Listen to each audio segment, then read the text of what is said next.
ಅಪ್ಪ ನಿಮ್ಮ ವೃದ್ಧವನ್ನು ಹಣ್ಣು ಹಣ್ಣು ಹಣ್ಣು ಹಣ್ಣು ಹಣ್ಣು ಅಲ್ಲ ಅನು. ಹಣ್ಣು ಅಪ್ಪ ತೊದಲ್ತದ ಮಾತು ವಯಸ್ಸಾಗೋಯ್ತ ನಿನ್ನ ಅಪ್ಪನಿಗೆ. ಹೌದಲ್ಲಪ್ಪ. ಅಪ್ಪ ಹೇಗೆ ಮಗ ನನ್ನ ವೃದ್ಧಾಪ್ಯವನ್ನು ಚರಿಸಬೇಕು ನನಗೆ ಬರುವುದಿಲ್ಲ ಮುದಿತವ.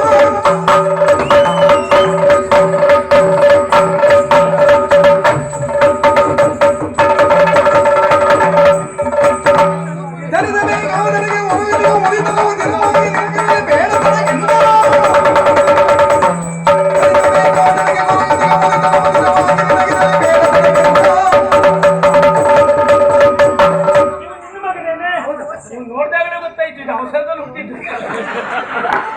ಮನೆ ಹೋದಾಗಲೇ ಹುಟ್ಟಿದ್ದು ಎಲ್ಲ ನನ್ನ ಹಾಗೆ. ನನ್ನ ಮಗ ಅನ್ನೋದಕ್ಕಿಂತ ನಿಮ್ಮ ಮಗಲೇ. ಹೌದು ಮಗ, ನನ್ನ ಹೊಟ್ಟೆಯಲ್ಲಿ ಹುಟ್ಟಿದ ಮಗ. ಸುಮ್ಮನೆ ನನ್ನ ಪರಂಪರೆ ಮಗ. ಅದು ಕಟ್ಟಿದ ಹಾಗೆ ಮಗ ಒಂದೊಂದೇ ಬೀಳ್ತಾ ಇರ್ಬೇಕು. ಅದು ಆಯ್ತಾ ಒಳ್ಳೇದಾಯ್ತು ಅಂತ ಲೆಕ್ಕ. ಹಾಗೆ ನನ್ನ ಮುಪ್ಪನ್ನ ಏನಾದ್ರೂ ಮೇಲ್ ಬೆಳಿಬೇಕಾ? ಹೀಗೆಲ್ಲ ಆಗ್ತಾ ಇರ್ಬೇಕು. ಹೌದು ಅವಾಗ ಹೆಸರು ಬಂದದಲ್ಲ. ಮತ್ತೆಲ್ಲ ಮೇಲ್ಬಿದ್ದೆ ಹೀಗೆ ಅಲ್ಲಿ ಹೋಗಿ ನೀವೇ ಜಾರಿ ಬಿದ್ದಿದ್ದೀರಿ. ಮತ್ತೆ ಹುಟ್ಟಿದ ಹುಯ್ಯುವ ಕಳಿಸಿಕೊಂಡು ತಗೊಳ್ತೀಯಾ?